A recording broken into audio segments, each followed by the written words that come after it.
나 꼭 당부드리고 싶습니다. 제가 19대를 했습니다. 2024 총선 빅텐트 2부 시작과 함께 돌아왔습니다. 먼저 2부에 오신 분들 소개부터 해드리겠습니다. 이강윤 한국사회여론연구소 고문님 나와주셨습니다. 안녕하세요. 네, 박수 한번 쳐야죠. 네, 이어서 윤희웅 오피니언 라이브 여론분석센터장 오셨습니다. 네, 안녕하십니까.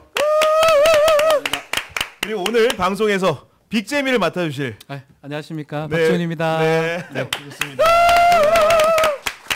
아니, 저희가 이제 곧 있으면은 조국혁신당 조국 대표 인터뷰를 앞두고 있는데 그 상간에 잠깐 이렇게 그 방송 3사 그 예측 조사 결과 어떻게 나왔는지 브리핑을 좀 해드리겠습니다. 먼저 그 3사 결과가 대체로 비슷한데요. KBS 출구 조사의 결과에 따르면 국민의힘과 국민의 미래는 87에서 내지 105석, 더불어민주당과 민주당이 주도하는 비례위성정당 더불어민주연합은 178 내지 196석 이렇게 나왔습니다. 그리고 그 야권 군소정당 좀 말씀을 드리면요.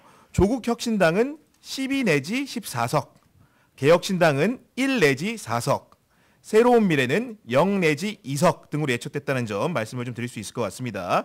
그래서 지금 이렇게 만약에 단순 합산을 해보면 최대치의 경우에 국민의힘이 개헌저지선만은 막아달라고 굉장히 호소를 했는데 그 100석도 굉장히 위태로워진 상황이다. 이렇게 출구조사 결과만 본다면 그런 관측도 가능하다는 말씀을 좀 드립니다.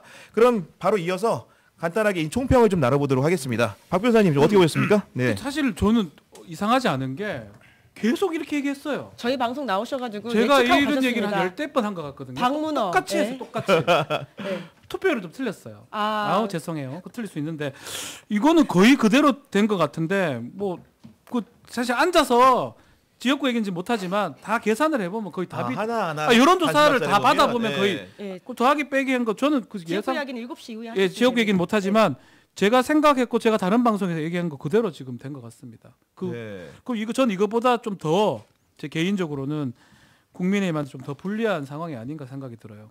아, 오히려 실제로 투표하면 예컨대 까보면, 이제 네. 예컨대 뭐 국민의힘이 85에서 99라면 99 쪽이 아니고 80대 쪽으로 갈 가능성이 크다. 오히려 하향으로. 하향될 수 있다. 우리 일단 그 이강윤 고문님 네. 사실 여론조사 전문가시지 않습니까? 이렇게 결과가 어떻게 보면 갈릴 거라고 예측을 좀 하셨습니까? 예측치의 맨 위쪽 상단에 걸려 있는 것 같긴 하고요. 그런데 다들 최상단까지는 설마 거기까지 가려야 되냐 그런 얘기가 좀 더 많았었죠. 민심이 명확하게 어디에 가 있는지를 강조점을 찍어서 보여준 선거 결과가 아닌가. 물론 내일 새벽까지 가야 초경합지구에서 몇 군데 드러나긴 하겠지만 대강의 큰 흐름은 변하지 않을 것이라고 본다면 범야권 합쳐서 200석을 넘을 것인가가 일각에서 굉장히 오랫동안 많이 얘기되어 왔지 않습니까? 지금 거의 그게 현실로 드러나는 것으로 보이고요. 국힘은 선거 막판 한 2주일 남겨두고 아주 거세게 불었던 정권 심판론의 도도한 흐름을 전혀 비켜갈 수 없었다. 그래서 국힘 입장에서 말하자면 100석이 힘들 수도, 설령 힘들진 않아도 100개를 턱걸이에서 넘긴들 정치적으로는 큰 의미는 없는 거잖아요. 꽤 많은 숙제점을 남긴 총선이 되지 않을까 싶네요. 윤영 센터장님, 만약에 정말로 이 지표대로 100석에 못 미치는 숫자를 여당이 획득한다. 이거는 87년 민주화 이후에 한 번도 없던 일이라서 상상이 되지가 않습니다. 그렇죠. 이제 이것도 국민들이 경험해보지 못하는 그런 상황인 것이니까 좀 뭐 혼란스러울지도 모르겠는데 왜냐하면 강경한 목소리도 나올 것이고 또 이제 정권 입장에서 또 어떻게 얘기를 할지 이 부분을 정치적인 논쟁이 크긴 할 것 같은데요. 근데 어쨌든 지금 상황에서 보면 야권에서 선거 캠페인에서 뭐 이제 대통령에 대해서 국정에 대해서 이제 강경하게 견제하겠다라고 하는 입장 또 더 나가서 뭐 이제 탄핵도 하겠다 뭐 이제 이런 얘기들 해온 상황이잖아요. 네. 그래서 야권에서 아무튼 목소리가 매우 강하고 제가 봤을 때는 윤석열 대통령의 캐릭터가 워낙 특별하긴 하지만 어쨌든 이러한 상황에서는 일정 부분 국정 기조의 변화를 가져오지 않으면 사실상 국정 운영이 가능하지 않은 정상적으로 작동하지 않을 수밖에 없는 그런 상황이기 때문에 그런 특별한 캐릭터에도 불구하고 뭔가 좀 변화가 좀 불가피한 상황이다. 그래서 네. 다소가는 변화가 이제 많은 이제 미디어 언론이라든가 원로들 입장에서 나오면서 그런 흐름이 변화가 있지 않을까라고 예상을 해보는데 모르겠습니다. 이게 매우 이제 사실은 이게 한 번도 본 적이 없던 거예요. 집권 여당이 이렇게 전례 없죠. 예. 폭망한 거잖아요. 네, 네. 멸망했다 해야 되나? 폭망한 건 좋게 얘기하죠. 실제로 그런 표현이 있죠. 예. 경향신문 기사에서 국민의힘 의원이 말하지 않았습니까? 폭망은 네. 결과가 지금 났고 3분의 1이 안 된다. 이게 상상할 수 없는 일이거든요. 아마 그런 거는 여러 가지 겹쳤던 것 같아요. 기본적으로 이번 선거는 정권 심판 깔려 있었죠. 네. 그 선거에서 선장을 엉뚱한 사람을 시키고 그 엉뚱한 사람 엉뚱한 일만 계속 반복했던 것 같아요. 선거 캠페인도 비슷하고 그런 것들이 겹쳤기 때문에 저도 우리 이강윤 소장님이나 말씀대로 어떠한 일이 나도 어떤 뭐 많은 분들이 예측 어떠한 뭐 일어나도 120, 130m로 떨어지겠나 보수 정당이 아니면 보수 정당이든 어떤 정당이든 그렇게 예상을 하는데 그 20, 30석이 무너진 결과는 사실은 캠페인이라고 보거든요. 캠페인이다. 캠페인을 네. 정말 못했다. 끝까지 막말 얘기를 하고 있고 자기들도 막말 해버리고 막 이러니까 그게 결국은 안 됐고 저는 눈에 띄는 게 200하고 100이라는 그게 지금 걸려 있는 것 같아요. 네. 또 까봐야 알겠지만 네. 정말 면도날처럼 그 민심이 야, 이렇게 정말 이렇게 그렇죠. 200, 숫자가 100에 막 칼을 쫙 꺼놓고 그 중간에 한둘이 있긴 해요. 김종민 얘기하면 안 되나? 하여튼 뭐 이게 네, 뭐 네, 왔다 갔다 하는 분들이 있을 것 같긴 한데 아직 앞으로 서너 석 네. 정도 변동은 있겠지만, 네, 있겠지만 지도로 색깔을 그려보면 국민의힘은 영남 자민련. 네. 영남 자민련이다. 네. 근데 영남마저도 석권하지 못하는 자민련이죠. 부울경에서 부울경. 상당히 놓쳤을 거예요. 아마도 이런 숫자가 나왔다면 네, 그럴 가능성이 지금은 높죠. 네. 우리가 7시 전까지는 각 지역 지역에 세부 상황은 대해서는, 말씀드릴 예. 수 없으니까 시청자분들께서는 이미 텔레비전을 보고 다 알고 계실 더 텐데 잘 알고 계실 거예요. 야 이거 왜 이래 왜 답답해 이러신 분 계시겠지만 그 방송 3사와의 지적 재산권 문제는 좀 염두에 두어 배려를 해주신다면 영남마저도 놓친 게 상당할 것이다. 그렇지 않고서는 이 숫자가 나올 수 수가 없으니까. 없죠. 예. 그렇다면 보수 정당 뭐 70년 80년 역사상 처음으로 처음 있는 거죠. 영남마저도 상당히 놓치면서 영남 자민련으로 고립화, 전락 그렇게밖에 해석 제목을 달 수가 없죠. 오늘 네. 제목은. 왜냐하면 이제 TK 지역이 25석이고 PK 부울경 지역이 이제 40석이거든요. 그러니까 PK 지역에서 뭐 야당으로 의석이 이제 제법 넘어갔을 텐데 그 지역 이제 합하게 되면은 65석이니까 지금 100석이 안 된다고 한다면 정말 이제 영남 지역 중심으로만 이제 의석을 확보한 것이라고 볼 수 있기 때문에 국민의힘 입장에서는 과연 우리가 전국 정당인 것인가 앞으로 이제 이런 스탠스로 계속 가서 다음 계속되는 선거들에서 과연 선방할 수 있을 것인가에 대한 근본적 고민에 이제 직면하는 상황이 될 것으로 보이고요. 이번 선거 결과 가지고 이제 사실은 몇 주 전부터 국민의힘은 지역구로 100석이 좀 어렵고 민주당은 지역구로만 가지고도 과반 이상 가져갈 것이다. 그런데 막판에 이제 선거 캠페인에서 보수 정당이 읍소 전략을 통해서 보수 유권자들에게 위기감을 고조시키고 그것에 의한 결집으로 선방하는 전략들이 사실 예상이 됐던 것인데 한동훈 비대위원장의 막판의 선거 캠페인이 사실은 선거운동 캠페인 차원에서는 없는 모습이었어요. 뭐냐 하면은 읍소와 네. 2조 심판을 같이 얘기를 하잖아요. 그러면 이것은 사실은 캠페인은 없는 거예요. 극과 극에 충돌되는 메시지거든요. 이것은 사실은 아닌 것이 예. 친구 관계에서 만나서 할 때 미안해 하면서 주먹을 갈리는 것과 마찬가지거든요. 그러니까 그것이 정교하지 못함으로써 보수층들에게 위기의식을 불러일으키거나 전달하는 데 실패하면서 격차가 더 커져버리는 양상이 이번 이제 선거에서 나타났다. 이렇게 볼 수 있을 것 같습니다. 실제로 신호는 계속 줬어요. 여론조사는 계속 나왔거든요. 그걸 외면했어요. 뭐 신호를 줬는데 신호를 무시했어요. 애써 무시하고 우리 행복회로 이렇게 얘기하더라고. 희망회로만 자꾸 돌려요. 아 이러면 괜찮을 것이다. 그러면 네. 안 되는 거거든요. 희망회로를 돌리고 계속적으로 캠페인이나 이런 방법들을 선거 방법들을 바꿔야 된다는 신호가 계속 나왔는데도 불구하고 그것을 무시하면서 자신들의 길을 갔던 것이 결국은 우리 투표율 얘기는 되죠. 네, 투표율도 투표를 가능합니다. 가능합니다. 투표를 가능합니다. 투표 예. 대구가 되게 낮았어요. 네. 네, 사전 투표율도 상대적으로 낮았죠. 낮았죠. 네. 사전 투표율도 본 투표율도 제가 낮는 걸로 끝까지 보고 있었는데 그런 것들이 그렇게 된 것 같거든요. 보수층에도 어필도 안 됐던 것 같아요. 결국은 많은 준 신호들을 애써 외면하고 그랬던 결과가 이렇게 떨어진 게 아닌가 이렇게 생각이 듭니다. 잠정적으로 66.5% 굉장히 높은 투표율인데 투표율입니다. 약간 더 올라갈 네, 수 네. 있습니다만은 예, 잠정 집계가 이렇게 나오고 있습니다. 그러니까 지난 총선에서 66.2%였으니까 사실은 차이가 이제 크게 나는 것은 아닌데요.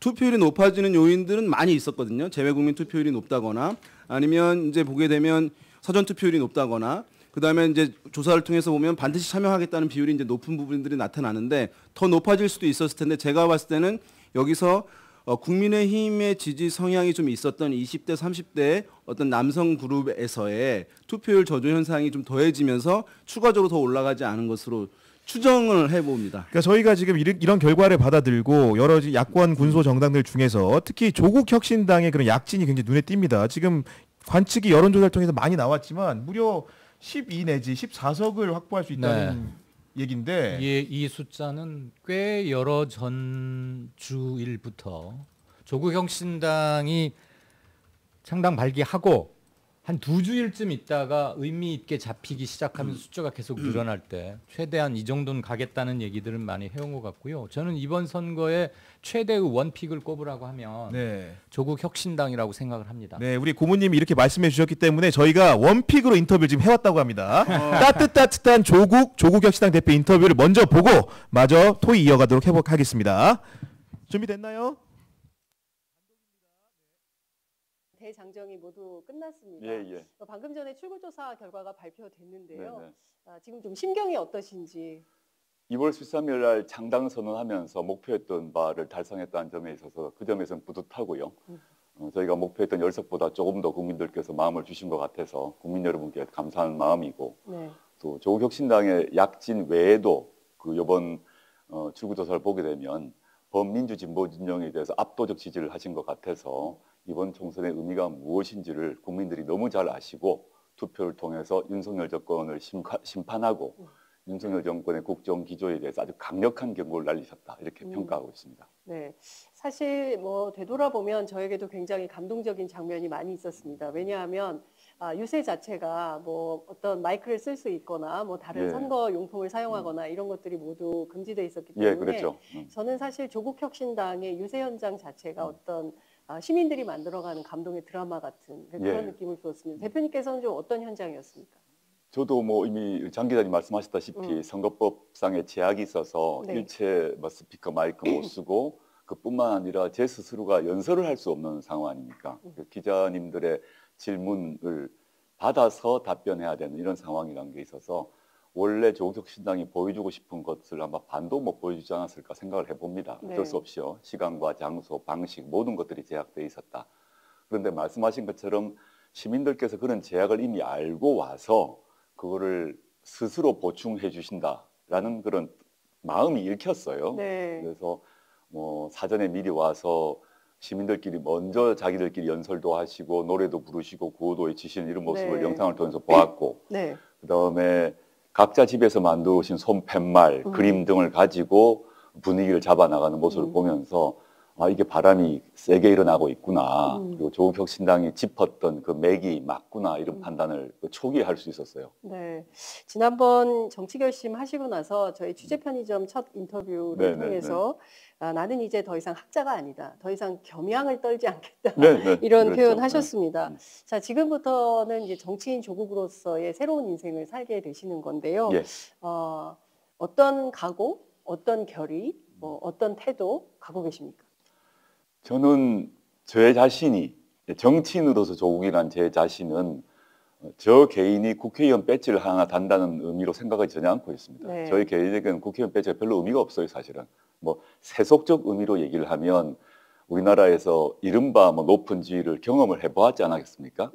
그걸 하나 국회의원 배지를 제 왼쪽 옷에 단다는 것을 그걸 위해서 제가 정치를 결심하고 정당을 만들고 하지 않았다는 것이고 저는 윤석열 정권을 조기종식시키는데 제 스스로가 그리고 조국혁신당이 가장 강력한 도구가 돼야겠다.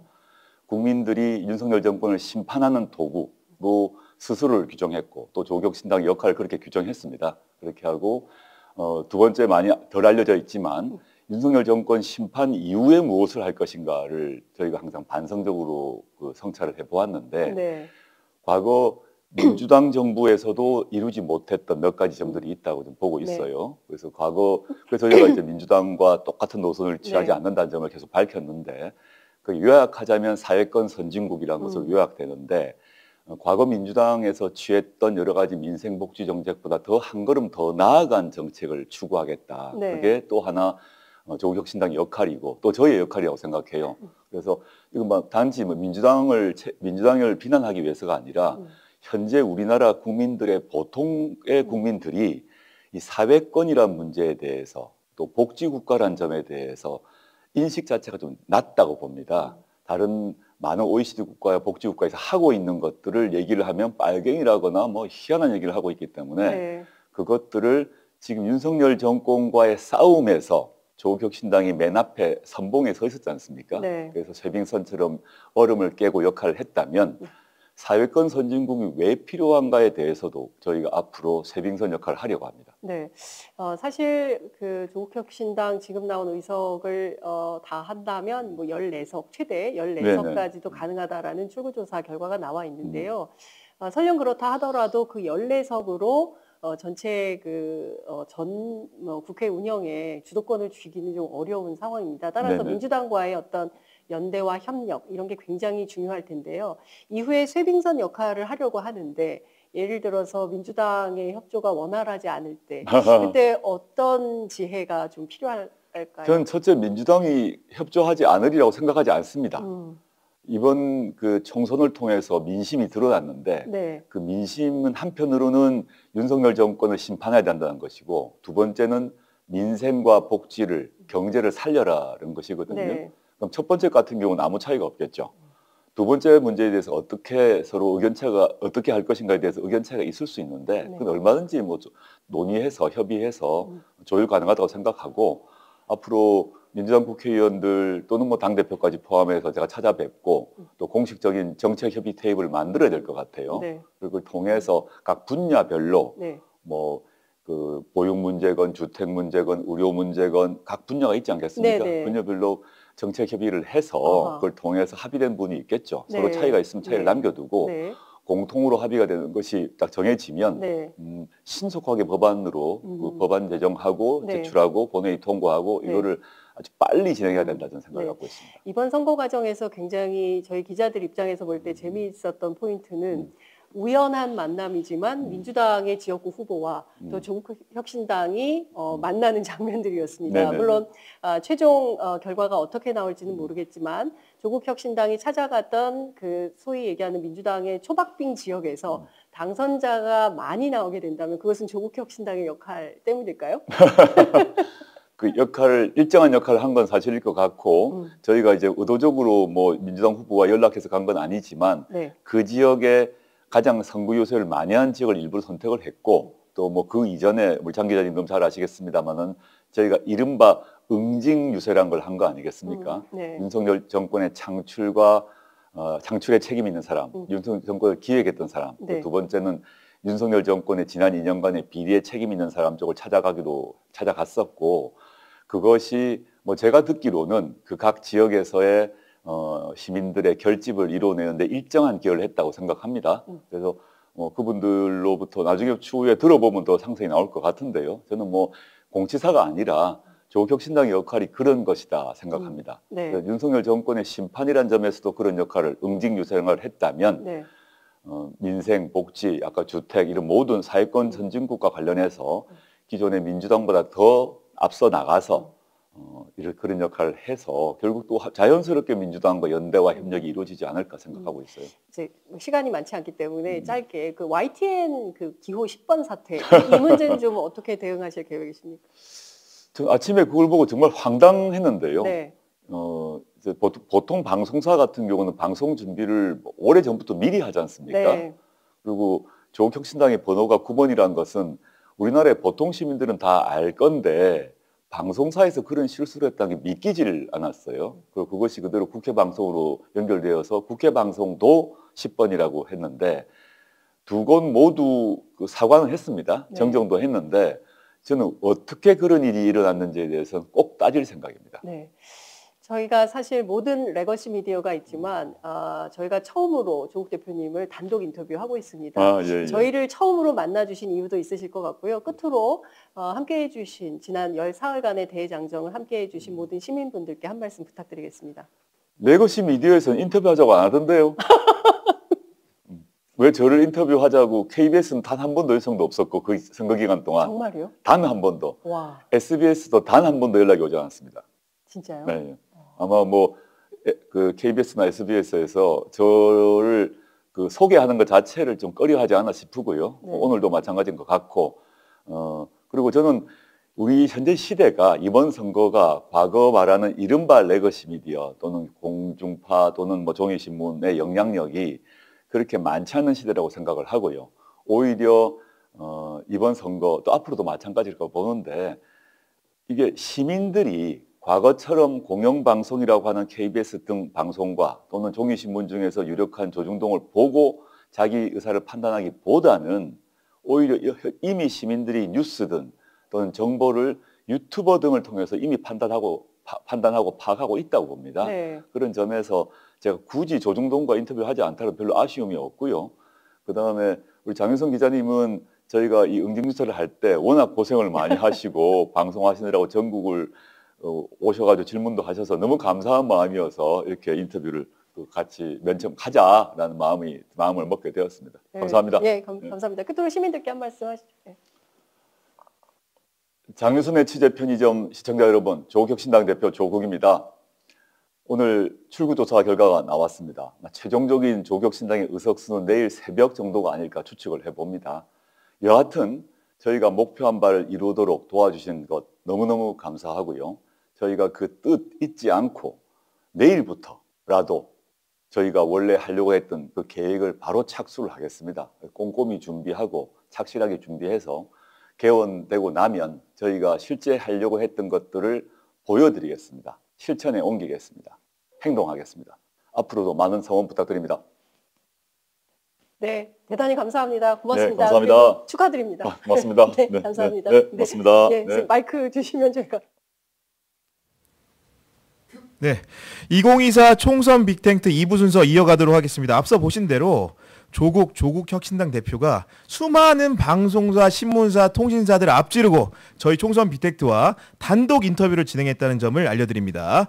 이어서 아까 그 조국 대표를 직접 인터뷰했던 장본인이죠. 장윤성 기자님의 얘기 좀 들어보도록 하겠습니다. 네, 제가 너무 떨렸어요. 왜냐하면 다른 레거시 미디어도 굉장히 많은 카메라가 앞에 와 있었는데 조국 대표가 그 많은 기자들의 무리를 벗어나서 저희하고 딱 만났습니다. 저희가 최초 인터뷰였고요. 저희 뒤에 이어서 오마이TV 그리고 뒤에 이어서 김어준의 뉴스공장 이렇게 3개의 매체만 인터뷰를 하고 모든 지상파 뭐 여러 신문 뭐 다 거절을 했다는 겁니다.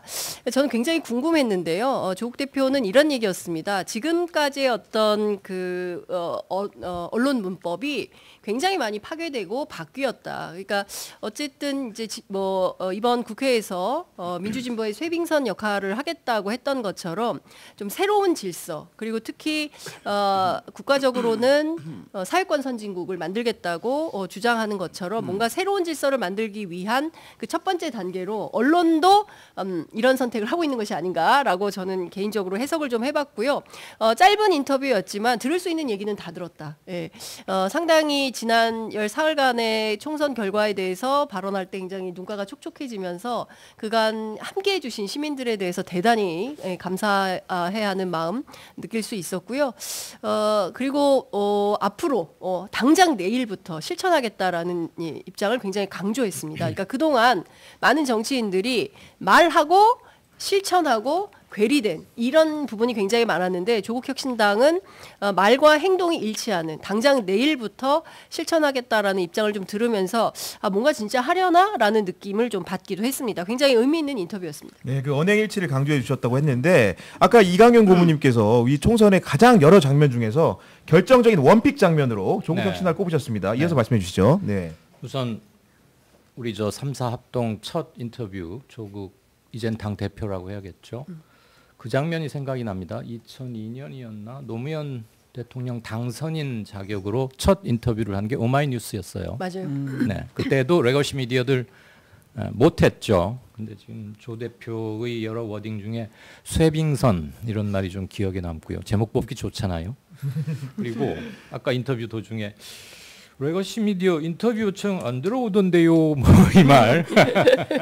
예, 제가 이번 선거가 굉장히 많은 화제거리를 낳을 것 같은데 일간지 기자들 지금 박스거리 그렇죠. 지금 이제 찾기 들어갔습니다. 네, 1톱 3박에 네. 면면을 헐어서 브릿지로 가고 네. 누구한테 박스 뭘 배분하고 이거 가지고 지금 정신 들었습니다. 불났죠, 왜냐하면 불났죠. 자기들 네. 예측보다 좀 벗어났을 것이니까. 그렇죠. 맞습니다. 제가 네. 그럼에도 불구하고 이번 조국혁신당의 약진을 장윤선의 시사 편의점에서 한 열흘 전에도 한번 시사 말한 적이 편의점. 있는데 네. 이렇게 합치면 시사편이죠.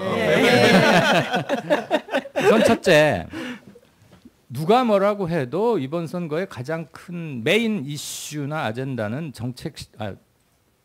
정권 심판론이었는데 한동훈 비대위원장이 투입되고 민주당이 조금 공천이나 당내 리더십 문제 이런 거 가지고 약간 그러고 할 즈음에 정권 심판론이 약간 페이드 아웃 되는 분위기가 있었어요.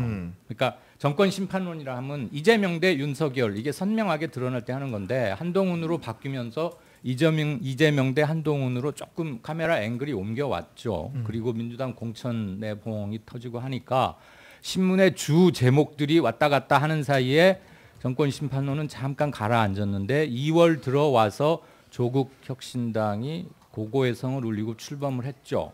그때만 막 출범할 때만 해도 얼마나 잘 되겠나 조국 앞에 몇 명 정도 이런 거였는데 민주당은 당내 문제 때문에 정확한 선거에 임하는 원 메시지를 아직 내지 못하고 있을 때입니다. 조국 혁신당은 딱 하나였어요. 맞아요. 예. 정권 심판한다. 3년은 너무 너무 길다. 그러니까 여러 가지 백화점처럼 반찬을 제시한 게 아니고 어디 가서든 오로지 한 메시지니까 사람들이 기억하기도 좋았고 왜 영화 주유소 습격 사건에 보면 그런 거 있잖아요. 나는 한 놈만 팬다. 그럼 딱 들어오거든요. 단일 이슈로. 네. 네.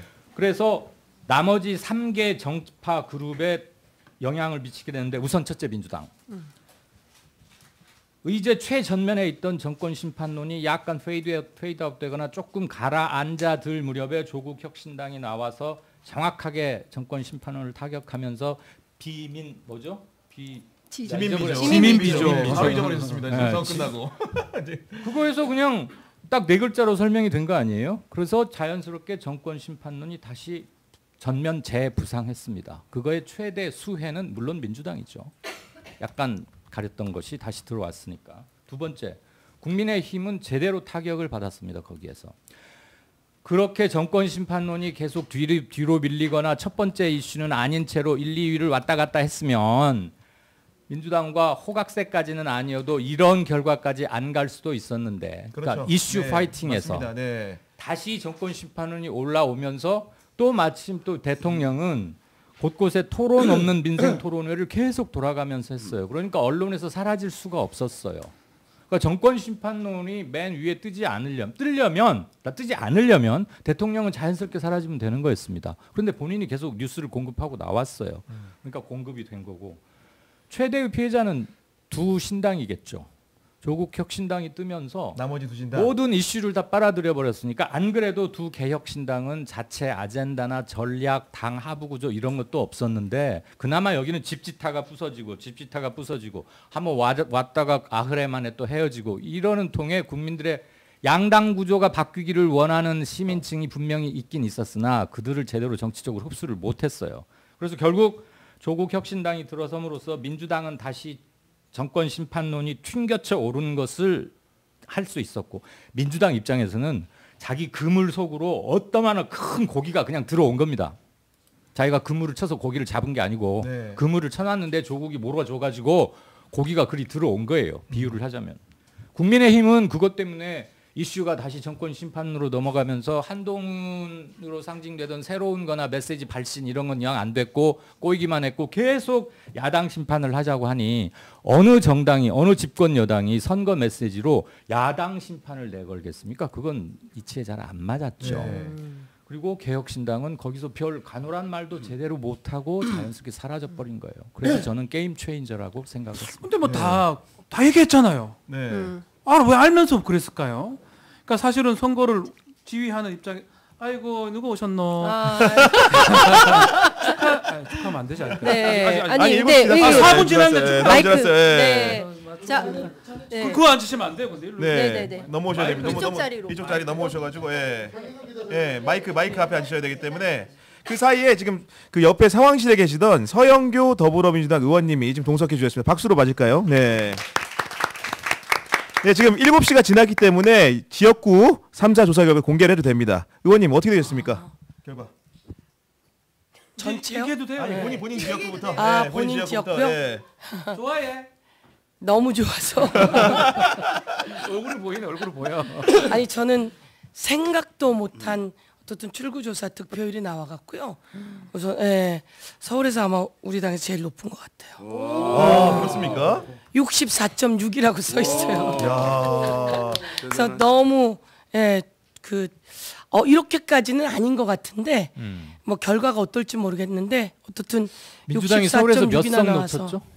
예? 민주당이 출구조사로는 출구조사로는 서울에서 몇 정리를 개. 해주시면 좋을 것 네. 같은데. 예. 한번 좀 이렇게 저도 지금 대화를 하느라고 네네네. 면밀히 못한 게 많은데 48개 중에. 네. 그 48개 중에 몇 개다 이렇게 말할 수는 없을 것 같고요. 네. 출구조사에서 그렇게 나누지는 않은 상태인데요.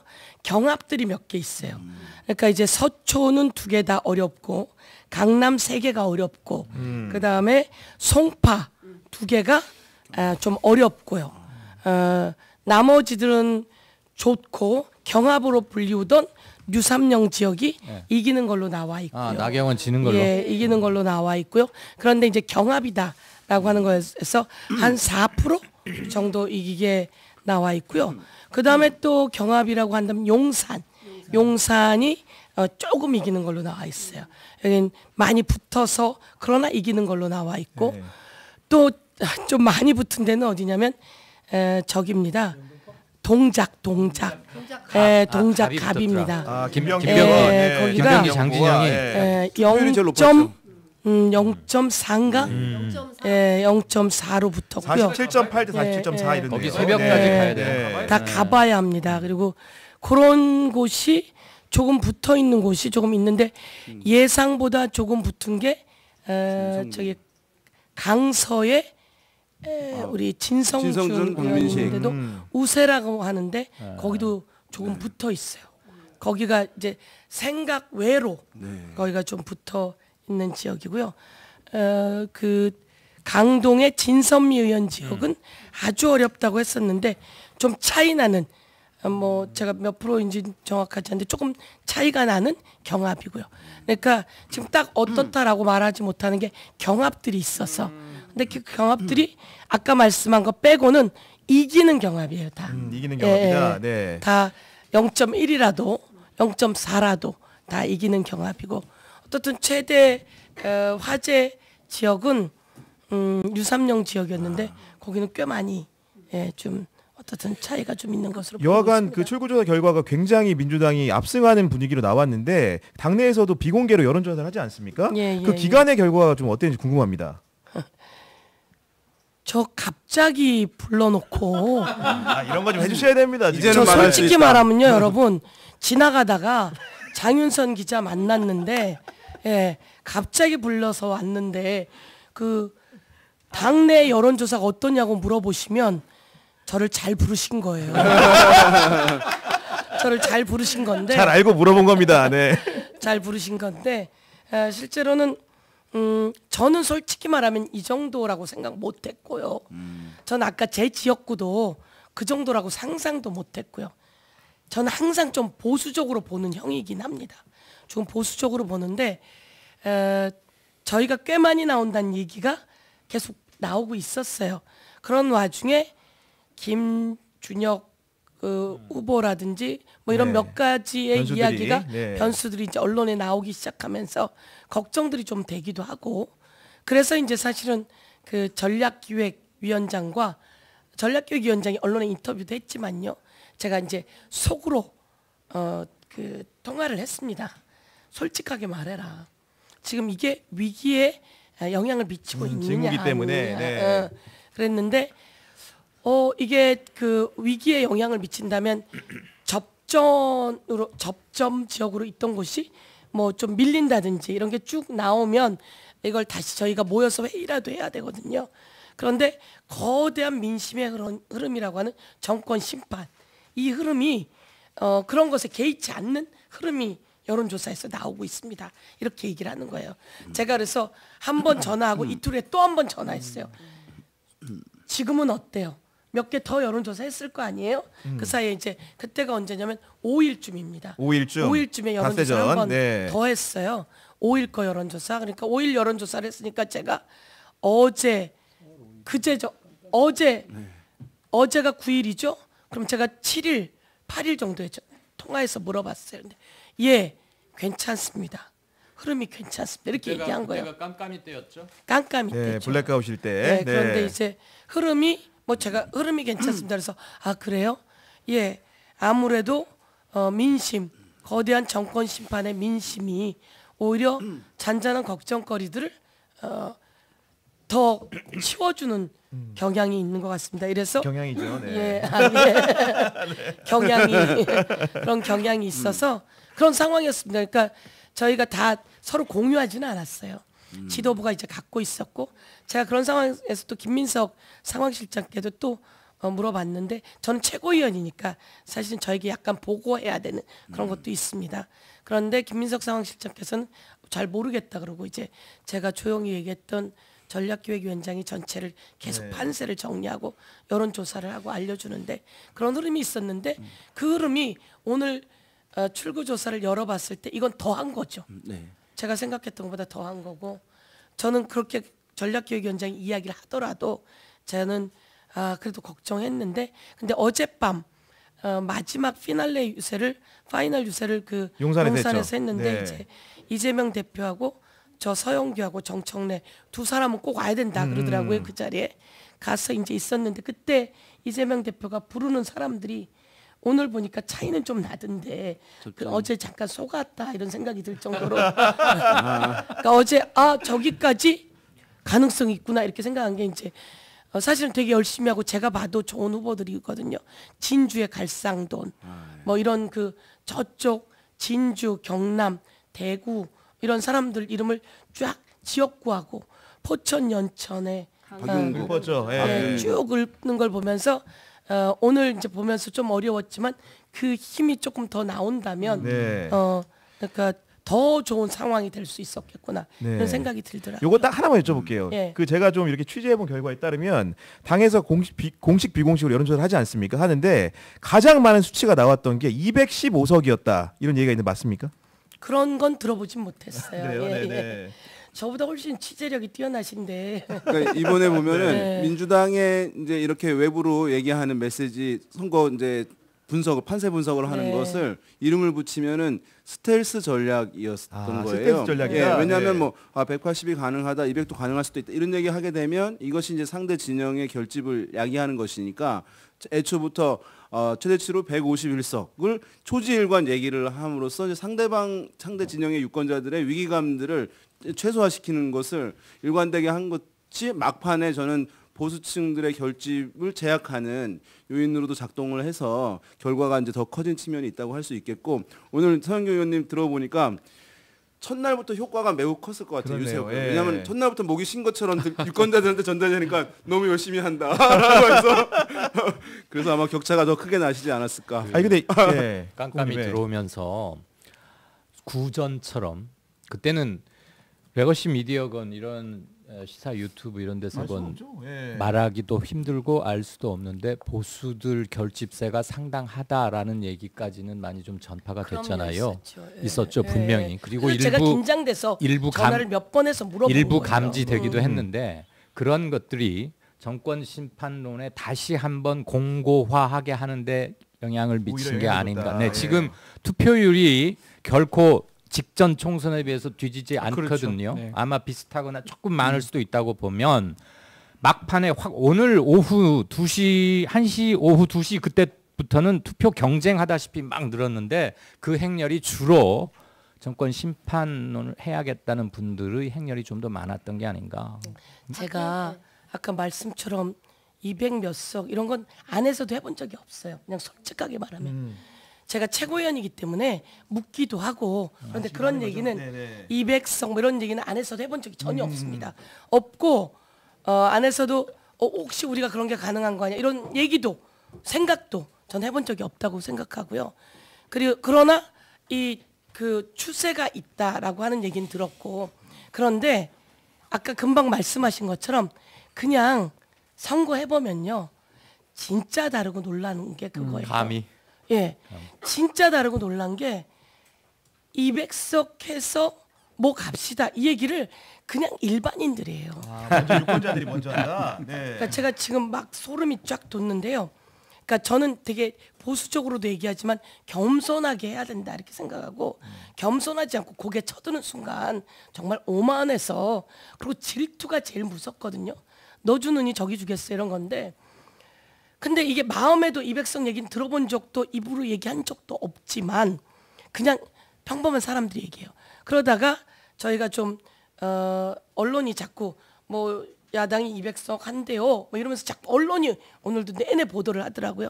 근데 그걸 보면서 금방 말씀하신 것처럼 국민이 저러다가 잘못하면 표가 저쪽으로 가겠는데 다시 다 잡아야 돼 이래서 몰려드는 경향 이게 진짜 현장에서 느껴져요. 그러니까 시민들이 매우 정치적으로 잘 반응했다는 얘기야. 민심이란 학습이 돼 있고 이게 사실 목표가 뚜렷했다는 현명해요. 얘기죠. 아주 정치인들이 막 200석 얘기하지 않아요. 유권자들이 민주당 지지자들이 사실 그렇게 얘기했어요. 카톡을 했어. 카톡. 그렇죠. 그렇게 되니까 실제 지금 결과가 지금 아직 나와봐야 되지만 예. 정말 놀랍습니다. 거의 만약에 이걸로 이대로 봤을 때 나온다면 200대 예. 100이라는 딱 한 그렇죠. 분분할 가지고 전무후무한 되는 숫자죠. 거거든요. 예. 많은 사람들이 뭐 어떻게 방송에서 뭐 150, 120, 130 여러 가지 얘기를 했는데 100하고 200의 그 차이점 날 겁니다. 뭐 거부권이라든지 뭐 탄핵이라든지 헌법 개정이라든지 네. 제명까지 그 가능한 선에 지금 와 있다는 거예요. 그런 거 봤을 때는 저기 우리 윤영 평론가 말씀하셨는데 정치인들이 만약 우리 200 된다 그렇게 했었으면 큰일 나거든요. 큰일 나죠. 그러니까 그런 거는 딱 맞아 떨어진 것 같아요. 어쩌면. 저는 지금 약간 두려운 거죠. 많은 의석을 주시면 해야 될 일도 많지만 더 조심하라는 것도 많을 그렇죠. 텐데 여기서 배가 산으로 갔어도 안 되는데 그러면 이 거대한 민심에 우리도 언제 이 민심을 어떻게 받아들여야 될지 받들어야 될지 네. 이런 데서 더 겸손해야 된다고 생각하고요. 제가 꼭 전해드리고 싶은 말씀 남녀노소가 없어요. 저는요 할아버지인데 인상을 쓰고 가는 할아버지여서 저 할아버지께 제가 인사를 드릴 필요가 있을까? 사실은 가면서도 해야죠, 머리를 그래도. 그렇죠. 예. 머리를 쓰면서 스쳐 지나가듯이 아까 이렇게 하는데 인사를 드리면 인상을 쓰고 있다가 씩 웃으면서 내가 꼭 당신 찍으려고 했어. 와. 꼭 민주당을 지지하려고 했어. 그러니까 인상 쓰고 계시는데 그러면 정말 이 흐름이 뭐지? 식당에 들어가 있는데 다 밥 먹고 있어요. 근데 그런 장에서 우리가 인사를 할 수밖에 없거든요. 오늘은 내가 여기서 인사를 어디까지 할까? 나를 쳐다보고 웃어주는 저 사람만 하고 갈까? 거기 가서 먼저 인사했는데 숙이고 먹는 사람들한테 안 하고 가면 나중에 소리 듣잖아요. 거기 가서 죄송하지만 인사라도 하고 그러면 지지합니다. 이렇게. 그렇구나. 네. 지지합니다. 그리고 꼭 가주세요. 무슨 말인지 아시죠? 가주세요. 네. 꼭 그 단계 가주세요. 그리고 꼭 처리해 주세요. 네, 그렇게 꼭 부탁을 하는 거 국회 입성을 전제로 그렇게 쉽게 얘기해서 아니 그러니까 제가 네. 가라는 게 아니라 그러니까요. 그거 있잖아요. 아까 말한 그런 거 다 해달라는 거예요. 점잖은 사람들이 그래서 제가 그런 걸 보고 깜짝 놀라면서 알겠습니다. 이 민심의 흐름을 꼭 현장에서 느낀 걸 전해드리고 싶어요. 도도한 민심을 현장에서 접한 서영교 최고위원 모시고 많은 얘기 예. 들어봤는데 워낙 바쁘신 분이라서 저희가 안 보내드리면 당에서 항의 전화가 옵니다. 그렇기 때문에 저 지도 다 보시기 기다리고 때문에 있습니다. 그러니까요. 예. 지금 서영교 최고위원 없어서 지금 당 지도 회의가 안 열리고 있다는 소문이 있습니다. 그렇기 때문에 오늘은 이렇게 보내드리도록 하겠습니다. 예, 감사합니다. 감사합니다. 더 겸손하게 국민 뜻이 무엇인지 또 치밀하고 치열하게 이렇게 일하도록 하겠습니다. 감사합니다. 네, 주셔서 감사합니다. 이어서 그 조국혁신당의 차규근 비례대표 후보를 모시고 말씀 또 이어 들어보도록 하겠습니다. 저희가 지금 사실은 예정에 없던 후보님들을 많이 불러 모아가지고 이렇게 소개를 좀 해드리고 있습니다. 왜냐하면 아무래도 저희가 상상한 것 이상으로 그 전망이 나왔기 때문에 이런 부분들을 착목해서 소개를 해드리고 있다는 점 좀 감안해 주시기 바랍니다. 먼저 차규근 조국혁신당 후보 나와주셨습니다. 인사 좀 부탁드립니다. 예, 안녕하십니까. 조국혁신당 비례순번 10번 차규근 후보입니다. 반갑습니다. 네, 그 차규근 후보님 나와주셨는데요. 사실 이게 개인적인 인연이어서 말씀을 좀 드리기가 그런데 저 알고 계시죠? 제가 예전에 그 법무부에서 네. 과장으로 근무할 때 그때 인터뷰. 네, 맞습니다. 지금 이게 10년도 넘은 얘기인데 제가 법무부 출입을 할 때 법무 국정난민 과장이었던 걸 기억을 합니다. 나가신 다음에 심지어 개인적으로 변호사 개업할 때 가기도 했어요. 이건 기억 안 나시죠? 그때 오셨던 걸로 기억합니다. 네, 그런 인연입니다. 조국혁신당 돌풍 오늘 이제 3사 출구조사 결과를 보면 비례대표 의석수만 가지고도 12 내지 14석 얻을 것의 전망이 나왔습니다. 당내에서는 10+알파를 많이 얘기했는데 어느 정도 예측을 좀 하셨습니까? 예, 그 겉으로 드러내고 말을 하진 않았지만 저는 제가 고향이 이제 경남 합천이고 대구에서 이제 고등학교를 나오다 보니까 경남 권역, 경남 경북 영남 권역을 맡아서 11일 동안 머물렀습니다. 그러면서 제가 뭐 부산, 마산, 뭐 창원, 대구 이렇게 돌아다니면서 느낀 거는 사실 오늘 좀 전에 발표된 출구 조사보다 조금 더 나올 수도 있겠다라는 개인적 기대를. 네. 좀 약간 피부로 저는 좀 느꼈기 때문에 근데 겉으로는 전혀 내색하지 않았습니다. 왜냐하니까 이게 그 조심 오만하고 조심해야죠. 근데 오늘 아까 출구 조사 결과가 나왔는데 조심스럽게 남아 조금 더 내일 아침에는 조금 더 많이 나올 수도 있지 않을까 기대를 해보고 있습니다. 차규근 후보나 조국 대표나 그 PK 출신이시기 때문에 어느 정도 어떻게 보면은 지역적인 연고가 있어서 기대를 할 수 있지만 그럼에도 불구하고 야권 입장에서는 뭔가 조국혁신을 선뜻 찍기가 어려운 곳이기도 하지 않습니까? 그런 격오지에서 어떤 지지와 환호를 좀 보내주셨는지 궁금합니다. 제가 경남 경북을 돌면서 많은 분들께서 다가오셔가지고 말씀을 해주신 것이 평생 정당 가입한 적이 없는데 이번에 처음 정당 가입했다는 말씀을 하신 분들을 많이 들었습니다. 심지어 어제 대구에 인사드릴 때 60대 할머니 연세가 지긋하신 분께서 그런 말씀을 하시는 거예요. 한 번도 자기는 정치에 관심 없고 정당 가입한 적 없는데 2년 동안 좀 너무나 이제 무도하고 무능하고 이런 부분에 대해서 좀 이 울분이 쌓여 울분이 쌓여 있었던 것이 이번에 조국혁신당의 등장으로 뭔가 해소되는 느낌을 받았다라는 말씀을 많이 하시더라고요. 그런 부분이 대구뿐만 아니라 제가 거제나 통영 이런 데 인사드릴 때도 그런 말씀을 하신 분들이 많았고 한 분은 제가 창원에서 그때 조국 대표 오셔가지고 같이 이제 거리 인사를 할 때인데 해병 한눈에 봐도 이분은 군 출신이구나라는 해병대 느낌이 출신이다. 선글라스 끼고 이제 한 60대 한 초반 정도 뭐 되시는 연로하신 분인데 한눈에 봐도 이분은 군 출신이 아니신가 싶은데 그분이 말씀하시더라고요. 해병대 출신이다. 그렇군요. 네. 본인은 지금 계속 뭐 국힘 그쪽 찍었는데 이번에는 적어도 비례는 이게 찍어주겠다고 말씀하시면서 거기도 지국 비조일 수 있겠네. 쉽게 얘기하면. 그러면서 이분께서 실증 사례가 있네요. 이분께서 당원 가입하고 싶은데 이 휴대폰 이게 스마트폰 서툴러서 가입을 못 하겠다면서 그 현장에서 그래서 제가 젊은 분 연결해서 해가지고 그분이 현장에서 당원 가입하신 분도 한 분 제가 만난 적이 있습니다. 그리고 제가 듣자 하니까 우리 차규근 후보님이 출신 고등학교가 이번 굉장히 어떻게 보면 여권의 참패의 원인이 된 분하고 같은 고등학교 동문이라는 얘기를 들었습니다. 그 이종섭 전 국방부 장관님께서 제 이제 고등학교 6년 선배 어디였는데요? 대구 달성고등학교. 달성? 달성. 혹시 동문회에서 이렇게 보신 적 있으신가요? 박 변호사님도 개인적으로 다른 고등학교입니다. 개인적으로 인사드린 적은 없는 것 같고요. 근데 우리 동문회 자랑이셨죠. 장관을 하셨습니까? 왜냐하니까 제가 이제 11기고 그분이 5회이고 저희 고등학교가 역사가 그렇게 오래되지 않은 상황에서 이제 장군이 되시고 이렇게 동문 사이에서는 아주 존경받는 좀 그런 선배이셨는데 얄궂게도 이제 이번에는 제가 이 후배로서 이제 그런 출국한 부분에 대해서 좀 그 이의를 제기하고 우리 좀 그런 조국혁신당 사실은 뭐 제 얘기를 좀 하면 그런데 제가 ITN 라디오에서 네. 너희들 쫄았네를 제가 처음으로 인터뷰를 했습니다. 아 진짜요? 예예. 조국 대표의 조국 대표님이 네. 뭐 좀 주저하시길래 아니, 그래서- 같은 사투리끼리 그래서 약간 물러나신 거 달라져. 아니에요? 대구 TK와 그것 때문에 다르긴 며칠 하죠.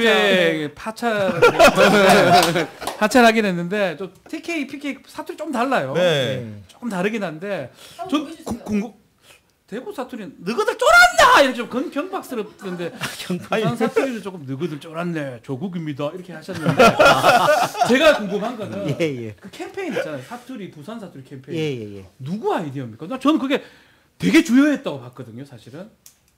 상당히 좀 그 반응이 좋았던 예, 것 같습니다. 누구 아이디어입니까? 아 제가 그 핵심 관계자는 아니라서 생각하니까 알겠죠. 모른다. 예, 뭘 모르십니까? 예, 저는 뭐 저는 그 예. 캠페인이 그렇게 그런 어떤 선거 운동하면서 그런 어떤 딱딱지 이러는 것들을 이번 조국 대표 상당히 사투리? 너무 잘한 것 같아요. 장윤선의 취재 편의점에서 한 거예요. 네, 했죠. 한번 장기자랑 보여주시죠. 네, 제가요? 팔도 사투리. 예. 팔도 사투리 조국 버전. 예. 나 네. 대구 사투리 왜 못하는데 뭘 빨리 해봐요. 뭐 대구 부산 다 되잖아요. 똑같아요 대구보다. 하여튼 그래서 뭐 저는 선거 버전도 있는데 누구들 쫄았지? 해주 있어. 예, 네. 너희들만 쫄았지. 이렇게 하셨군요. 확 달라지네. 우리 저 대구 아닙니까? 네. 박 변호사님은 이제 정통 네. PK시고 예. 저는 이제 그 합천에다가 아니 보니까 PK. 백면 서생 같았는데 조금 전에 볼륨도 커지면서 사투리 하니까 확 달라지는데. 그러니까요. 네. 아니 그런데 뭔가 선거 국면에서 표준어를 사용하지 않고 사투리를 구사한다는 거는 그만큼 리스키하지 않습니까? 아니, 세상이? 리스크죠, 진짜. 하지만 네. 그 지역에서는 유권자들과 이제 동질감을 강화하는 효과가 있는 것이니까 그런 면에서는 이제 부작용보다는 긍정적 효과가 컸다고 보고 제가 이제 조국 혁신당 이번에 보게 되면서 사실은 이제 각 정당 지지층들이 투표 참여 의지를 이제 물어보거든요. 그런데 모든 정당 중에서 1위예요. 조국 혁신당 지지자들이. 그러니까 사실은 이런 경우에는 실제 나오는 지지율보다 득표율이 좀 더 나올 수 있거든요.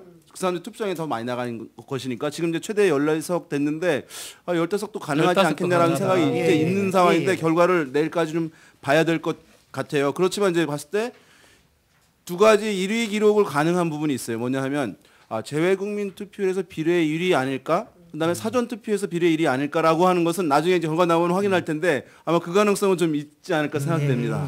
그 지지율 얘기가 나왔으니까 전국 단위 정당에서 지역별로 지지율이 그렇게 큰 차이가 나지 않는 거의 첫 번째 정당이 조국 혁신당이 될 가능성이 높아 보여요. 민주당은 영남 지역에서 아무래도 굉장히 낮고 국힘은 뭐 지금 현 집권 여당이긴 하지만 호남 지역에서 뭐 다 아시다시피 그런데 조국 혁신당은 세대별로는 좀 지금 층하가 있는데 특히 20대는 핸디캡이 있지만 지역적으로는 꽤 고른 편이다. 그리고 부울경과 광주 측에서 견인하듯이 지지율을 그런 점은 좀 당 앞으로 지속 가능성을 사람들이 많이 생각하거든요. 그리고 하부 구조인 당원 확보 문제. 그다음에 현재는 지역 후보는 전혀 내지 않았기 때문에 앞으로 지속 가능하려면 정책적인 면에서의 발신과 지역 후보들을 내야만 되는 거 아니겠습니까? 그래서 이번 한 번에 정치적 뚜렷한 목적을 가지고 SPC 그런 말 하잖아요. 우리 무슨 특수목적법인 조국 혁신당이 그런 정당이 아니라는 것을 알려낼 필요가 있을 것 같고 기왕에 지금 차 후보를 봤으니까 드리자면 또 하나는 그 사투리가 쇼츠와 릴스 그 힘을 크게 받은 것 같아요.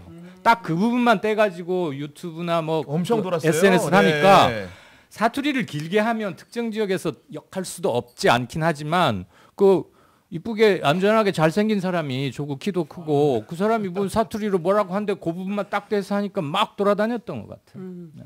아니 근데 그 차교근 후보께서 선거가 끝나면 공약하신 게 하나 있어요. 노래하신다고 그래. 좋다. 여기서 이제 단독 라이브 쇼 들어갑니까? 네, 라이브 쇼. 사실 차규근 하고 가세요. 본부장께서는 차규근 후보는 공약 그 당선 이후가 아니라요. 사실 저희 방송에서 이미 노래를 부르고 가셨거든요. 인도네시아어 노래를 부르실 줄 아는 분이십니다. 네. 난민 정책, 그 이민 정책을 네. 하시면서 인도네시아 그럼 오늘은 한국어 노래 듣는 것으로. 네. 가요요, 네, 가요. 가요. 하나 부탁드립니다. 예. 아, 제가 한국 노래는 잘 못 부르고요. 역시나 인도네시아 노래로. 그럼 제가 러시아 노래. 아, 이번엔 러시아어인가요? 러시아 노래요? 예, 예. 제가 한번 뭐 조심스럽게 불러. 어떤 노래인지 설명을 조금 먼저 부르시고. 예, 부르시면 아마 예. 그 노래구나라고 아실 만한 노래. 마이크를 좀 당겨주세요. 예. 혹시 모르니까. 네. 줄벨후 도준이까지 돈이 기멜리알스티 도낙투리 슈르비 두시돌비 라츠베티 다스고이돔 버로다무카레 시스코로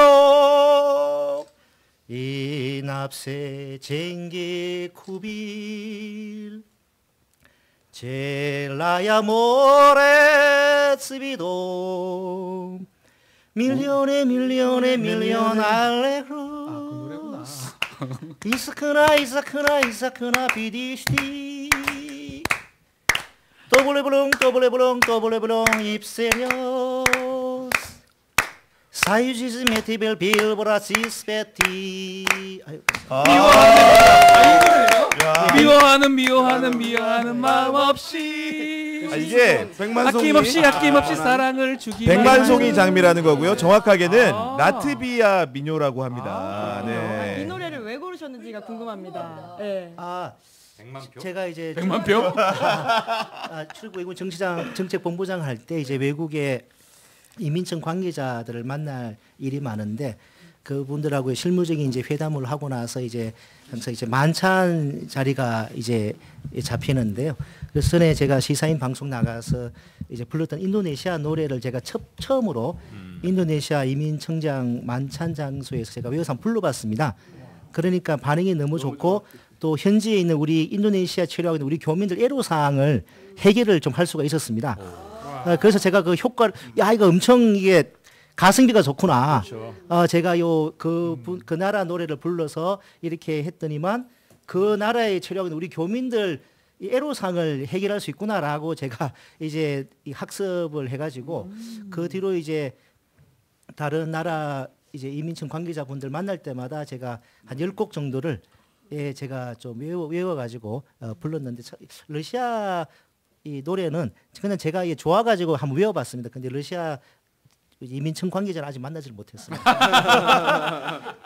네. 러시아하고 외교 관계가 또 경색이 돼가지고 네. 예, 앞으로도 원내 입성하시면 그런 기회가 있을 거라고 생각이 듭니다. 네, 마저 좀 이어서 이 정치연한 분석을 좀 해봐야 될 것 같습니다. 그 전에 이제 차기훈 후보님 보내드리도록 하겠습니다. 차 후보님 나와주셔서 감사합니다. 감사합니다. 예, 감사합니다. 노래 잘 들었습니다. 감사합니다. 근데 노래 시켰는데 사양 안 하는 사람 나 처음 봤어. 근데 지금 그 서울 동작을 있잖아요. 지금 보면은 굉장히 접전이긴 합니다만은 유상현 후보가 초반에는 굉장히 많이 뒤졌거든요. 그 이후에 이제 이재명 대표가 7번이나 방문할 정도로 9번 아닌가요? 9번인가요? 네. 그 재판 와중에도 정말 열정적으로 찾아갔는데 이게 만약에 결과가 예측 조사 결과대로 유사명이 승리한다. 그럼 이재명 대표는 어떻게 되는 겁니까? 예. 이재명이 어떻게 되냐고요? 네, 이재명에 주는 영향도 있을 것 같아서요. 왜냐면 많이 지다가 이제 당연히 역전한 있겠죠. 셈이어서. 사실 보면 이건 만화 같은 스토리 아닌가요? 뭐 정치적 인지도나 그동안의 캐리어 이런 걸로 봤을 때 기존의 전통적 문법에서 보자면 나경원과 류사명은 그렇게 뭐 그런 건 아니었는데 정치적 상징성을 확 획득해 버린 것이고 거대할 거자 거물이 갈 거자 거물. 거대한 분이 갔다. 아니 뭐 요번에 그럴 선거구들이 많아요. 정진석, 박수현도 그렇죠. 그렇고 예. 김태호, 김두관은 누가 지든 봐야 되지만 가능성이 높고 분당 같은 이광재, 경우에도 안철수도 꽤 그러할 둘 다. 것 같고요. 그다음에 만약에 용산에서 권영세 국힘 후보가 놓치게 된다면 거기도 뭐 껄쩍지근한 거물은 아니지만 그래도 잔챙이는 아니었거든요. 우선되는 거 아니었습니까? 그러니까요. 그리고 그 이명박 정부 때인가 박근혜 그때부터 이렇게 해온 맞아요. 적이니까 예. 신인들 용산은 신인은 아니다. 어쨌거나 네, 강태용 씨. 그 나경원은 보수권이나 국힘 후보에서도 상징성을 갖고 있는 정치인 아니었습니까? 그런데 맞습니다. 동작을 지금 우리 구 기자 말씀처럼 민주당 후보가 이긴다면 이것도 하나의 완전한 박스거리죠. 무시는 못할 것 같아요. 저는 이재명 대표가 마지막까지 이제 동작에 계속 갔었어요. 갔던 게 뭐 그게 의도됐던지 간에 어쨌든 간에 많이 따라붙고 있다고 생각이 들고 끝까지 동작을 놓질 않았거든요. 또 반대로 나경원이라는 정치인은 실제로 개인기로도 극복할 수 있는 사람인데 그렇죠. 그 신인하고 아주 늦게 시작한 류삼영이라는 신인하고 거물하고 붙었는데 그 갭을 조심스러운 얘기긴 하지만 이재명이 메꾼 거 아니냐 이렇게 해석이 가능하거든요. 그러니까 첫 여론조사 나왔을 때 28% 포인트 차이였어요. 그러니까 28% 차이였는데 지금 시소까지 왔다는 얘기는 어마어마한 물론 뭐 유 후보도 애를 썼겠지만 총력 집중의 그렇죠. 결과다. 그리고 사람들이 일정 부분 반응을 했겠죠. 이재명 대표가 아마 엄청 미안했을 것 같아요. 이제 영입 인재 했는데 상당히 이제 의미 있는 임무를 한 것인데 제가 봤을 때 가장 험지에다 배치를 한 거예요. 맞아요. 예. 험지죠. 왜냐하면 상대 인물이 워낙 거물이었기 때문에 그래서 저는 물론 이제 좁혀질 수 있다는 믿음도 있었겠지만 그 미안함이 상당히 커서 그렇죠. 그렇게 이제 많이 방문을 해서 지원 유세를 한 거 아닌가 싶고요. 국민의힘은 지금 방금 이제 우리 소장님 말씀하셨습니다만 거론되는 주요한 인물들이 만약에 이제 보수 복원의 이제 핵심들이 될 사람들이었거든요. 그래서 다음 이제 전당대회는 그래도 국민의힘이 이 사람들이 당선이 되게 되면 전당대회 새로 추려지면서 추스리겠다라고 하는 이제 예측들을 합리적으로 하고 있던 상황이었는데 지금 그 후보들의 지금 출구조사 결과 봤을 때 상당히 위험한 상황들이어서 전당대회가 이루어지게 된다면 누구를 당대표급으로 할 만한 사람이 수도권엔 사실상 없는 상황이 그렇죠. 돼버리면서 상당히 위기예요 사실은. 다시금 뭐 이제 영남 지역에 있는 인물로 가지고 갈 수밖에 없는 상황. 그래서 이 보건이 상당히 더디게 될 가능성이 좀 커진 상황이라고 보겠습니다. 예, 뭐 많이들 짐작하고 계시겠지만 그리고 우리 시청자분들 워낙 정치적 분석력이 높으시니까 굉장히 파장이 클 건 확실해요. 그리고 원내 역학 관계에서도 그렇고 여권 내에서도 재편은 불가피할 것 같은데 저는 이런 생각을 해봤어요. 지금 부울경이다 수도권이다를 따질 필요가 없이 도도한 정권 심판론은 지역적 차별 없이 확인이 되고 있는 거 아닙니까? 초기에 국민의힘 공천은 상대적으로 조용하다 뭐 이런 얘기 많이 나왔잖아요. 저는 그 중에서 숨어 있는 하나 잘못된 점이 하나 있다고 보는 게 국민의힘은 근무지 재배치 공천이었다. 근무지 배치 공천이었다. 공무원들 인사 발령하듯이 근무지 재배치였어요. 특히 부울경에 세 사람 있죠. 세 사람 다 중진들을 옮겼죠. 유명한 네. 사람들입니다. 다 떨어졌어요. 서병수, 김태호, 조혜진. 나름대로 각 지역에서는 꽤 터전도 일구고 지명도도 쌓고 자기 지역에서 재선 3선 당선되리라는 건 크게 문제 없어 보였는데 낙동강 벨트를 공략한다고 하면서 그 세 사람을 징발했습니다. 옮겼죠. 네. 그래서 다들 거기 갖다 놨어요. 그리고 민주당 현역들하고 되게 붙였잖아요. 그 사람들은 더 유명해질래야 별 유명해질 필요도 없고 유명해질 때도 별로 없는 사람들이어서 빅매치다고 서면 다들 이름값만 가지고 빅매치라고 했어요. 세 사람이 출마한 것. 그런데 결과는 좀 참혹했다. 근데 정치 소비자인 유권자 입장에서 바라보면 그래 김태호나 서병수나 조혜진이 유명하고 똑똑하고 보수의 인재들이고 그런 건 다 알겠는데 저쪽에서 다 커온 사람들이 왜 우리 동네로 와서 갑자기 하겠다는 거야?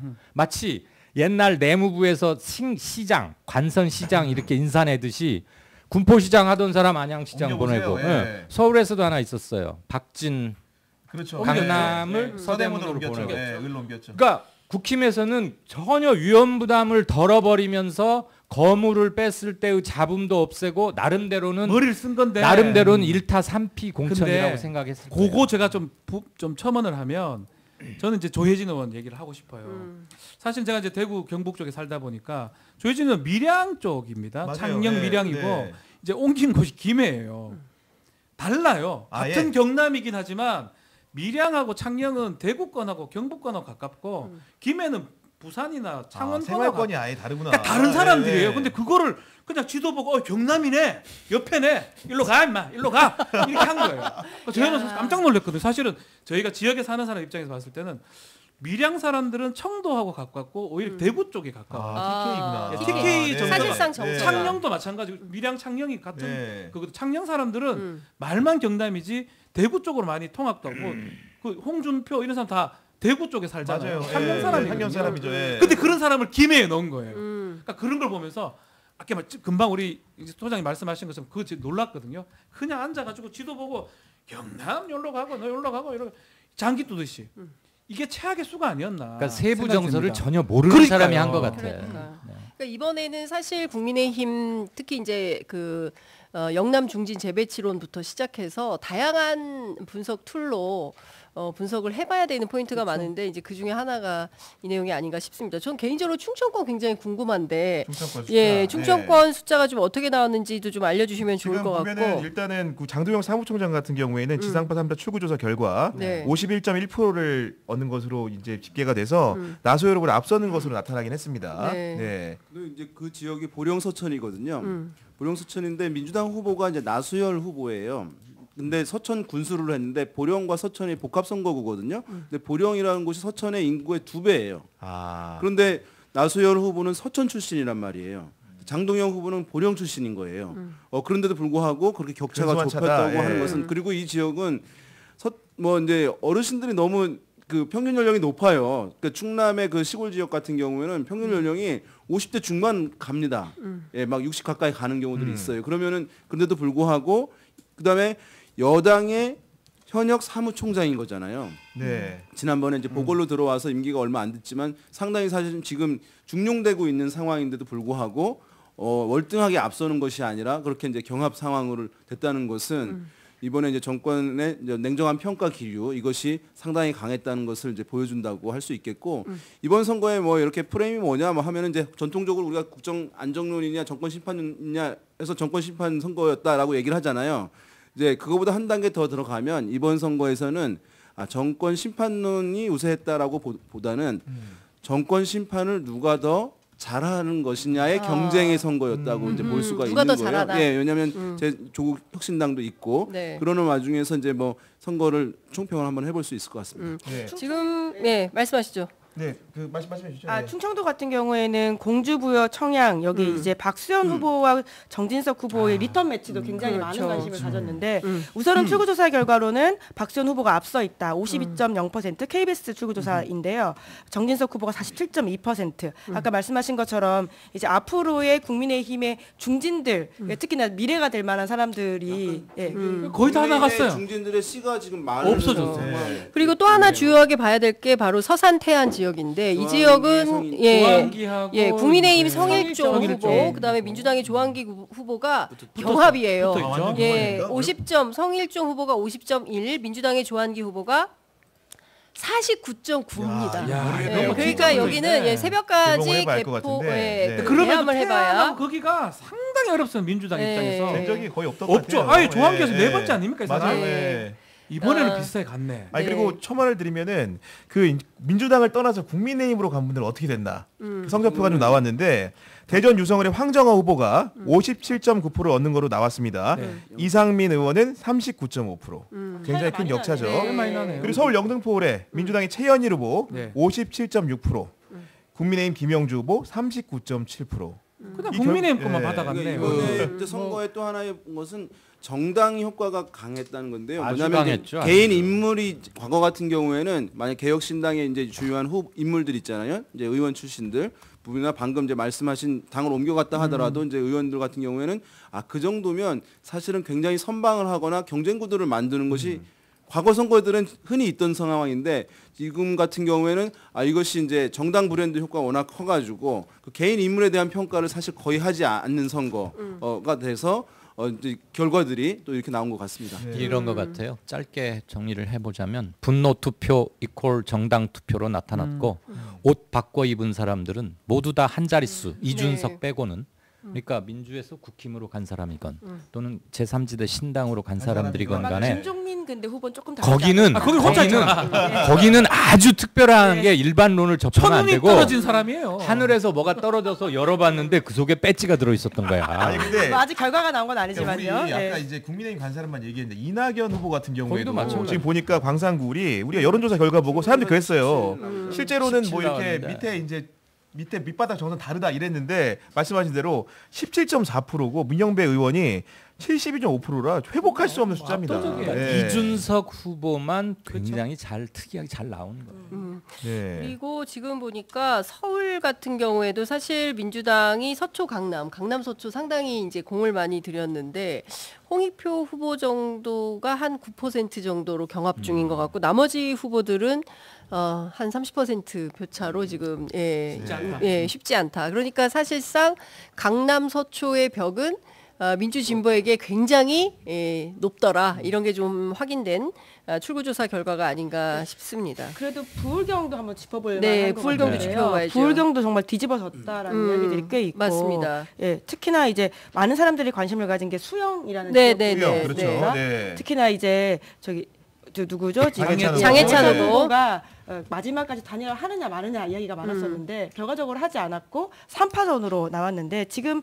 나온 출구조사 결과에 따르면 국민의힘이 좀 우세하다 이렇게 보면 되겠죠. 네. 제가 부울경이 총 40석인데 이번에 40석 중에 14석을 야권이 가져올 거라고 오래전부터 줄기차게 예측을 해왔는데 최종적으로 내일 새벽에 어떻게 될지 모르겠어요. 민주당 12, 진보당 2석 이렇게 생각을 했는데. 네. 비슷하게 가는 것 같은데 출구조사 봤어요. 그 최태경하고 서은숙인가 구청장 했던 그 둘 중에 한 사람이 둘 중에 한 사람이 된다면 14석이 꽉 채워질 겁니다. 네. 근데 지금 나오는 내용을 보면 부산 연제구 진보당의 그 노정현 후보 상당히 선전하는 분위기였는데 지금 출구조사 결과는 국민의힘의 김희정 후보가 52.1, 그리고 진보당의 노정현 후보가 48.8. 예, 오차범위 안에서 경합 중이기 때문에 여기도 새벽까지 개합을 해봐야 될 것 같고요.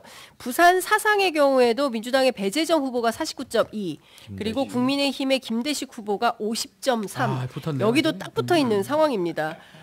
뿐만 아니라 기장군, 부산 기장군은 민주당의 최태경 후보가 49.6, 그리고 국민의힘의 정동만 후보가 50.4. 초초초 경합 거기도 이번에 지역입니다. 두 번째 리턴 맞아요.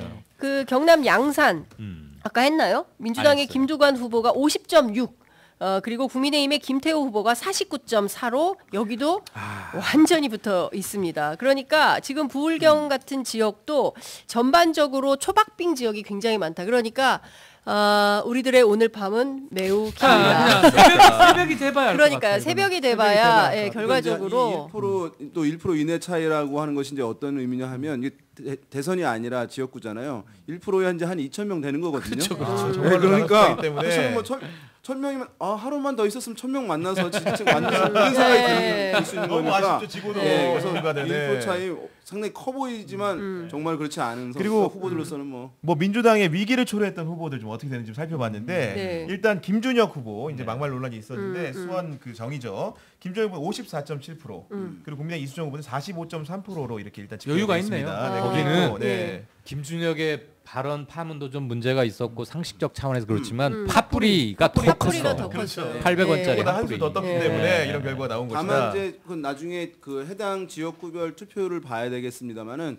그런 지역들 같은 경우는 지역구 투표율은 좀 낮아질 수는 있어요. 전체 투표율은 지난 총선에서도 보게 되면 이제 세월호 앞두고 그 세월호 이제 막말이 부천에서 있었거든요. 차명진 이제 후보, 그다음에 이제 김남국 후보도 이제 무슨 선거 관련 발언이 있었거든요. 그래서 안산과 부천이 전국 최하위 10개 중에서 그 두 곳이 4곳이, 그러니까 안산에 2곳, 부천에 2곳이 10곳 중에서 4곳이 최하위예요. 전국에서. 그러니까 투표율이 이제 영향을 주는 측면이 있는데 결과에는 뭐 그렇게 큰 영향을 주지 않는 그거지 뭐. 에이 뭐 이런 놈들이 있어. 그래서 안 해버려. 양문석 경기 안산갑의 양문석 후보 같은 경우는 심지어 선관위에서 재단 축소 신고 의혹으로 이제 고발까지 공고문까지 붙이지 않았습니까? 근데 지금 사전 조사 결과를 보면 출구조사 결과를 보면 양문석 후보는 52.8%, 장성민 후보는 47.2%로 나타났다. 근데 여기도 보면 장성민 후보가 어떤 분입니까? 대통령실의 미래전략기획관을 한 분 아닙니까? 그리고 부산 엑스포 발언, 그 책임자 아닙니까? 이다 보니까 사람들이 결국은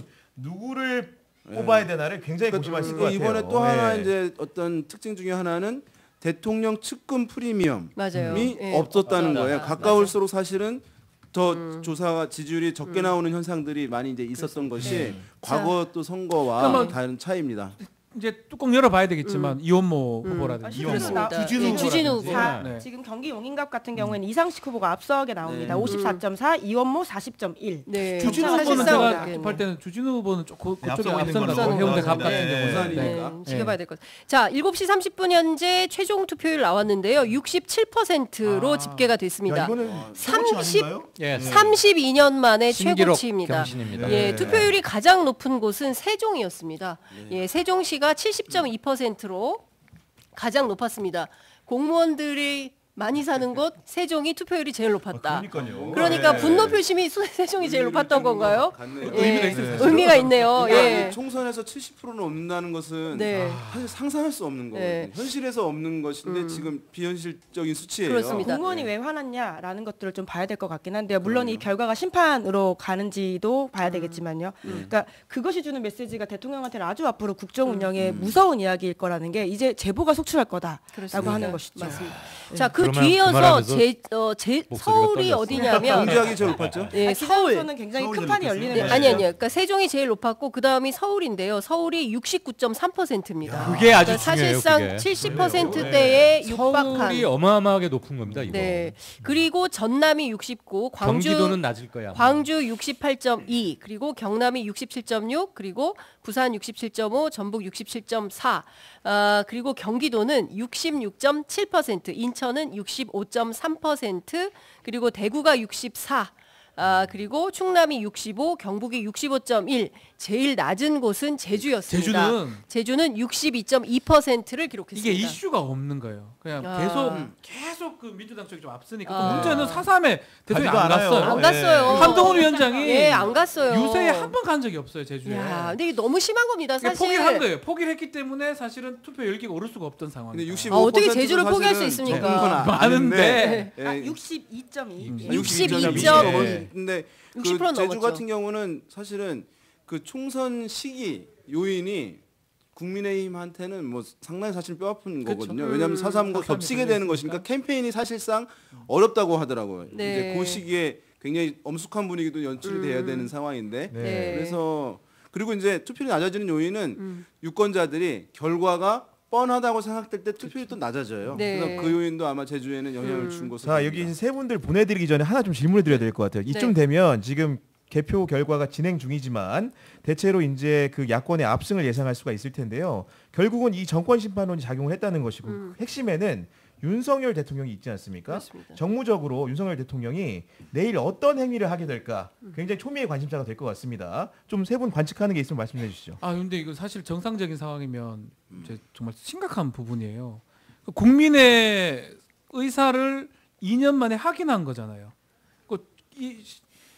2년 전에 당선될 때 딱 그 퍼센트로 됐다면 그 10몇 퍼센트 잃어버린 결과거든요. 그러니까 사실은 국정 운영하는데 저는 거의 어렵다고 보면 엄청난 사과와 뭔가 국정 쇄신이라도 지금 얘기해야 될 상황인데 저는 안 할 것 같다. 안 할 것 같다. 지금 이제껏 그 대통령의 스탠스를 봤을 때는 애매한 얘기를 또 하지 않을까 생각도 들고 그래서 사실은 앞으로 소영구 의원이 좀 전에 말씀했지만 이제부터가 또 또 더 혼란스러운 부분도 있지 않을까 조심스럽게 생각이 좀 듭니다. 이게 사실은 대통령의 담화가 나와야 될 수준이라고 이 정도 보이고, 참패라면. 예, 그리고 사실 이 정도면은 총리나 아니면 이제 대통령실의 이제 주요한 참모진들의 이제 전면 교체. 예, 그 사임 의사를 발표하는 것들이 이제 나오거나 당에서도 뭐 비대위 체제이기는 합니다만은. 어쨌든 그것들이 내일 바로 메시지가 나오지 않을 수 없는 이제 그 상황이라고 보입니다. 네. 근데 안 할 것 같아요, 저는. 네. 우리 고모님은 좀 어떻게 생각하십니까? 예. 저는 이 정부 출범하고 나서 제가 했던 예측들이 항상 틀려왔기 때문에 뭐 이번에 들을 수도 있습니다. 우리 고모님 말씀을. 어떻게 할지 전혀 모르겠는데요. 내일 당장 하루만 국한하자면 무반응일 것 같고 내일은 무반응. 설령한다 해도 그건 당에서 무슨 일찬 초동 대응을 하거나 이렇게 하라고 내부로는 그럴 것 같고 얼마나 충격으로 느낄지가 저는 참 궁금해요. 얼마나. 그리고 그건 이제 용산의 반응일 거고 정치권에는 상당히 이 여진이 오래 갈 것 같습니다. 이긴 쪽이건 진 쪽이건 그리고 요번에 새로 데뷔하게 되는 몇몇 당들이 있지 않습니까? 신당들은 좀 미미하지만 앞으로 그 사람들 정치권 내에 제 정파가 어떤 식으로 관계를 맺고 일단 재정비를 해서 출발하잖아요. 5월까지. 그때까지의 한 달 기간 동안 굉장히 중요하고 말이 많을 것 같습니다. 네. 우리 장 기자님은 좀 어떻게 관측하십니까? 저는 일단 내일 출근을 할까? 예, 출근을 안 하실 수도 있지 않을까라는 생각이 좀 드는데요. 왜냐하면 그동안 윤석열 대통령이 보여왔던 국정 운영의 행태를 종합해 볼 때 예측 가능한 행로로 보이고요. 중요한 포인트는 이런 것 같습니다. 일본 언론이 이번 총선 결과에 대해서 상당히 관심을 갖고 집중적으로 보도를 하고 있는데요. 일본의 공영방송인 NHK가 어떤 얘기를 했냐면 윤석열 정부가 선거 전과 마찬가지로 야당의 거센 저항에 직면할 걸로 예상한다. 이렇게 분석을 했고요. 요미우리 신문 굉장히 보수적인 신문인데 이 신문도 앞으로 윤석열 대통령이 3년 임기를 앞두고 굉장히 어려운 국정 운영을 해야 할 것으로 보인다고 전망을 했습니다. 그러니까 국내 언론뿐만 아니라 해외, 특히 일본에서 윤석열 정부의 향후 국정 운영 방향에 대해서 굉장히 관심 있게 지켜보고 있다라는 점을 확인을 좀 해볼 수 있을 것 같고요. 덧붙여서 말씀드리자면 방금 전에 나온 속보 하나는 일본 언론을 통해서 확인이 됐습니다. 이렇게 참 국내 언론을 통해서 확인을 해야 되는데 한중일 정상회의가 내달 26일에서 27일께 서울에서 개최를 조율하고 있다라는 보도가 일본 매체를 통해서 확인됐다는 말씀 다시 한번 드립니다. 네, 우리 김은지 기자님 마지막으로 관측 좀 말씀해 주시죠. 네, 또 동의하는데요. 이게 당연히 윤석열 대통령이 이번 선거 결과를 보고 그 국민의 새 몽둥이를 맞았기 때문에 담화를 발표해야 되는 것이 맞죠. 그런데 그럴까에 대한 사실 물음표는 모두에게 가지고 있는 것 같습니다. 하나만 네. 지금 외신 얘기가 나왔으니까 제가 여기 오늘 방송하기 전에 일본 교도통신하고 인터뷰를 한 40분쯤 하고 왔는데 자랑하시는 거 아니죠? 아니에요. 아니 그것 때문이 아니고 그 이따 신문 웹사이트 보면 나오니까 문자가 왔어요. 여기 방송 중에 교도통신으로부터 왜 윤석열 정부가 국정 지지율이 이렇게 오랫동안 낮을 수밖에 없었는지를 추가 질문을 하겠다. 근데 전화해도 안 받는다. 언제 통화가 되느냐. 방송 중이다. 보내드립니다. 저는 개인적으로 한덕수 국무총리가 사실 지난 정부 다른 정부 경험도 있지 않겠습니까? 그렇기 때문에 내각 총사퇴를 본인이 건의를 할 겁니다. 근데 그 내용이 제가 봤을 땐 대통령실이 수용하는 형태로 나오는 게 아니고 언론을 통해 먼저 알려질 것 같고 결국 그게 파문에 파문을 이어서 결국은 이 정부가 굉장히 혼란한 상황으로 갈 것 같다. 이런 관측을 제가 드리고 요거 박제하셔도 좋습니다. 네, 지금까지 2부에서는 이강윤 한국사회여론연구소 고문, 윤희웅 오피니언 라이브 여론분석센터장, 박지훈 변호사님 모시고 얘기를 나눠봤습니다. 3부도 이어질 예정이니까요. 여러분들 기다려주시기 바랍니다. 감사합니다. 네, 고맙습니다. 네.